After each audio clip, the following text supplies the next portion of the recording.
দর্শক বন্ধুরা, এটা দেখে ঘাবড়াই যায় না।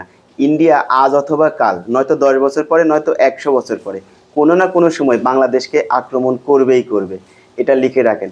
আজকের ভিডিওতে আমি বলে গেলাম, আমি থাকি বা না থাকি, ওই 100 বছরের ভেতর বা কোনো না কোনো এক সময় ইন্ডিয়া বাংলাদেশকে আক্রমণ করবেই।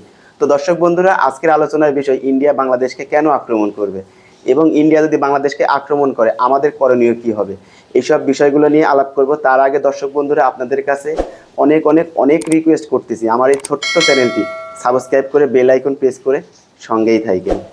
তো দর্শক বন্ধুরা, এবার আলাপ করি ইন্ডিয়া বাংলাদেশে কেন আক্রমণ করবে। সম্প্রতি আমাদের পার্বত্য অঞ্চলে যে অশান্ত হচ্ছে, এই অশান্তির পিছনে কারা দায়ী? একমাত্র ইন্ডিয়া। এটা একেবারে ওপেন সিক্রেট একটা বিষয়। ইন্ডিয়া এমন একটা দেশ, একেবারে যুদ্ধবাজ একটা দেশ। দেখেন, ইন্ডিয়ার প্রতিবেশী যারা আছে, পাকিস্তান, চীন, এদিকে বাংলাদেশ, কারো সাথেই কিন্তু তার কিন্তু ভালো সম্পর্ক নেই।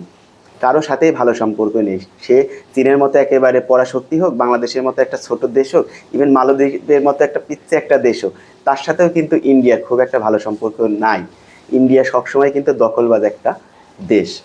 ইন্ডিয়া যেভাবে কাশ্মীরকে দখল করছে, ইন্ডিয়া যেভাবে হায়দ্রাবাদকে দখল করছে, ইন্ডিয়া যেভাবে সিকিমকে দখল করছে, এতেই কিন্তু প্রমাণিত হয় ইন্ডিয়া কিন্তু একটা দখলবাজ একটা দেশ। এটা অস্বীকার করার কিছুই নাই, ইতিহাস দেখলে এটাই কিন্তু বোঝা যায়। তো বাংলাদেশ জিওপলিটিক্যালি বা ভৌগোলিকভাবে এতটাই গুরুত্বপূর্ণ এই ইন্ডিয়ার কাছে, এ কারণেই ইন্ডিয়া কিন্তু বাংলাদেশে আক্রমণ করবে। কিভাবে জিওপলিটিক্যালি বাংলাদেশ এত গুরুত্বপূর্ণ ইন্ডিয়ার কাছে? দেখেন, ওই দিকটাই চীন। দেখেন, চীনও কিন্তু যেভাবে তিব্বতকে দখল করে নিছে, তিব্বতকে দখল করে নেওয়ার পরেই তারা কিন্তু বলে থাকে চীন যে চীনের হচ্ছে সিকিম, চীন কিন্তু বলে থাকে যে ইন্ডিয়ার সিকিম এবং অরুণাচল প্রদেশ এটা কিন্তু চায়নার অংশ। এরকম দাবি কিন্তু চীন করে থাকে। তো চীনের সাথে কোনো না কোনো সময় বৃহৎ আকারে ভারতের কিন্তু বা ইন্ডিয়ার কিন্তু অনেক বড় আকারে একটা যুদ্ধ হবে। তো বড় আকারে যদি যুদ্ধ হয়, ইন্ডিয়ার তথাকথিত যে 7 সিস্টারকে আমরা বলি, এই 7 সিস্টার কিন্তু অনেক বিপদে পড়বে। কিভাবে? ওই যে আমরা চিকেন নেক বলি, এই চিকেন নেককে যদি কাট আপ করে দিতে পারে চায়না, তাহলে কিন্তু এই 7 সিস্টারের সাথে মেন ইন্ডিয়ার কোনো যোগাযোগ বা কোনো রসদ, যুদ্ধ সামগ্রী এগুলো কিন্তু এই 7 সিস্টারে পাঠাতে পারবে না। এটা চায়নাও জানে, এটা ইন্ডিয়াও জানে। তার জন্য ইন্ডিয়া কি করে রাখছে, বাংলাদেশ থেকে কিন্তু অনেক রকম কিন্তু ট্রানজিট নিয়ে রাখছে, যেমন রেল ট্রানজিট, তারপর ট্রান্সপোর্টের জন্য হচ্ছে সড়ক পথে যোগাযোগ ব্যবস্থা করে রাখছে। তো এরকম ট্রানজিট কিন্তু ইন্ডিয়া করে রাখছে বাংলাদেশের উপর দিয়ে, হাসিনাকে হাত করে। তো ইন্ডিয়া কিন্তু এটা জানে যে এই ট্রানজিটগুলো টেকসই কোনো কিছু না, এই ট্রানজিটগুলো চায়নার কাছে টেকসই কোনো কিছু না। এই ট্রানজিটটা ইচ্ছা করলে চায়না যে কোনো সময় বন্ধ করে দিতে পারে যুদ্ধকালীন পরিস্থিতিতে। তো ওই পরিস্থিতিতে কি করা লাগবে? ওই যে মনে আছে না, ত্রিপুরার এক কথিত রাজা একটা পডকাস্টে তার সাক্ষাৎকারে বলছিল যে চট্টগ্রাম বন্দর তাদের দরকার। তো এই চট্টগ্রাম বন্দরটা যদি ইন্ডিয়া পেয়ে যায়, তো সরাসরি একেবারে সমুদ্রের সাথে এই 7 সিস্টারের যোগাযোগ স্থাপিত হবে। এই চট্টগ্রাম বন্দরকে দখল করার জন্যই পার্বত্য অঞ্চলে একেবারে সুপরিকল্পিতভাবে তাদের অর্থায়নে, তাদের গোয়েন্দা সংস্থার মদদে কিছু উগ্রবাদী, কিছু ইউপিডিএফ সদস্য বা কিছু কি বলবো এদেরকে দিয়ে এই ধরনের অশান্ত কিন্তু পাহাড়কে করার চেষ্টা করতেছে। এরকম করতে করতে কোনো না কোনো অজুহাতে ইন্ডিয়া কিন্তু বাংলাদেশের উপর আক্রমণ করবে, জাস্ট চট্টগ্রাম বন্দরটা নেওয়ার জন্য, পাহাড়টা নেওয়ার জন্য কিন্তু ইন্ডিয়া বাংলাদেশকে আক্রমণ করবে না। পাহাড়গুলো ইন্ডিয়ার খুব একটা প্রয়োজন না, মেন প্রয়োজন কিন্তু চট্টগ্রাম সমুদ্র বন্দর।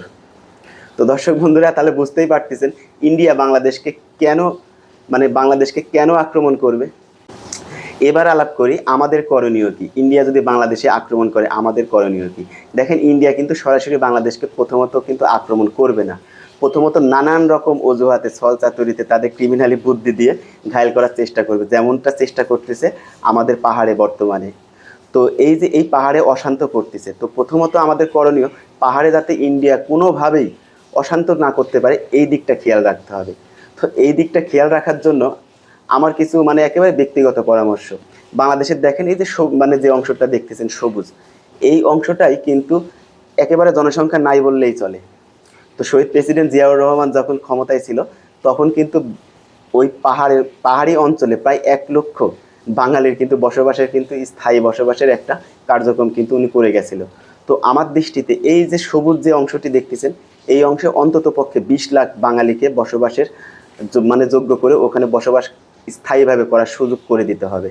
তাহলে ওই অঞ্চলটাই এই যে পাহাড়িদের কিছু মানে বিচ্ছিন্নতাবাদী সংগঠনের কিছু বিচ্ছিন্নতাবাদী নেতা আছে, এদের কার্যক্রম কিন্তু অনেকটা কমে যাবে। দ্বিতীয়ত আরেকটা জিনিস করা যেতে পারে, পাহাড়ে কিন্তু বাঙালি এবং অবাঙালি যারা আছে বিভিন্ন ক্ষুদ্র নৃগোষ্ঠীর যেমন চাকমা, মারমা, এদের সাথে কিন্তু সম্পর্কটা ভালো করতে হবে। কিভাবে সম্পর্কটা ভালো করতে হবে? দেখেন, বাঙালি বা চাকমা বা বাঙালি বা মারমা এদের ভিতর বিয়ে শাদীর কিন্তু ব্যবস্থা করতে হবে। বিভিন্ন প্রলোভন বা বিভিন্ন বিষয় আশয় দিয়ে কিন্তু এদেরকে কিন্তু এই দিকটাই নিয়ে আসতে হবে। দেখেন, অনেক চাকমা, মারমা এরা কিন্তু অনেক বিশ্ববিদ্যালয়, অনেক মেডিকেল কলেজ, ইঞ্জিনিয়ারিং বিশ্ববিদ্যালয় এসব সেক্টরে কিন্তু পড়াশোনা করতে আসে।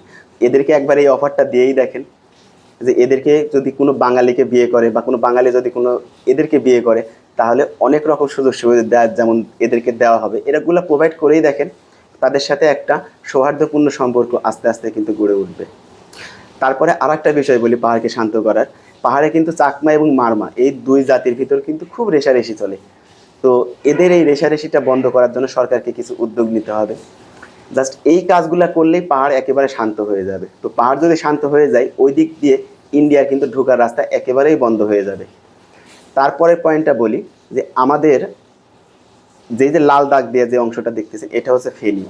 আমরা সবাই চিকেন নেক বলি, ইন্ডিয়ার চিকেন নেক বলি, কিন্তু এটা কিন্তু আমাদের বাংলাদেশের চিকেন নেক।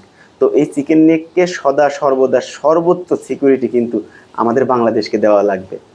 এই চিকেন নেককে যদি কাট অফ করে, তাহলে কিন্তু চট্টগ্রাম বন্দরের সাথে আমাদের বাংলাদেশের কিন্তু সম্পর্ক একেবারে শেষ হয়ে যাবে। ইজিলি কিন্তু চট্টগ্রাম বন্দরটা তখন ইন্ডিয়া দখল করে নিতে পারবে। তো এই জন্য সর্বোচ্চ নিরাপত্তা দিতে হবে আমাদের চিকেন নেক ফেনীকে। তৃতীয় যে কাজটি করতে হবে, আমাদের সামরিক বাহিনীকে অনেক অনেক অনেক আধুনিকায়ন করতে হবে, অনেক শক্তিশালী করতে হবে। আমাদের যে পররাষ্ট্র নীতি আছে, সবার সাথে বন্ধুত্ব, কারোর সঙ্গে শত্রুতা নয়। অ্যাকচুয়ালি আন্তর্জাতিক রাজনীতি এই থিওরিতে চলে না। আন্তর্জাতিক রাজনীতিতে চলে হচ্ছে আপনার জাস্ট মানে কি বলবো, পারস্পরিক স্বার্থ সংশ্লিষ্ট বিষয়ে। তো সবার সাথে বন্ধুত্ব, কারোর সঙ্গে শত্রুতা নয়, এই ভেবে আপনি আপনার সামরিক বাহিনীকে মানে এরকম মানে ব্যাকডেটেড করে রাখবেন তা কিন্তু না। আপনার সামরিক বাহিনী, বিমান বাহিনী, নৌবাহিনী এই সকল বাহিনীকে ঢেলে সাজাতে হবে, আরও আধুনিকায়ন করতে হবে। তাহলেই ইন্ডিয়া বাংলাদেশকে আক্রমণ করে খুব একটা সুবিধা করতে পারবে না। পরিশেষে একটি কথাই বলতে পারি, ফ্যাসিবাদ যেমন বাংলাদেশ থেকে গেছে, এই ফ্যাসিবাদকে সরাতে যেমন দেখলাম গোটা বাংলাদেশের লোক একত্রিত হয়ে আছে, ঠিক এরকমভাবে গোটা বাংলাদেশের লোককে একত্রিত থাকতে হবে, যাতে বাংলাদেশের লোক বা বাংলাদেশিদের ভিতরে কোনো রকম ফাটল ধরাতে যাতে ইন্ডিয়া না পারে, এদিকটাও খেয়াল রাখতে হবে। তো দর্শক বন্ধুরা, আজকের ভিডিও এই পর্যন্তই। সবাই ভালো থাকবেন। খোদা হাফেজ।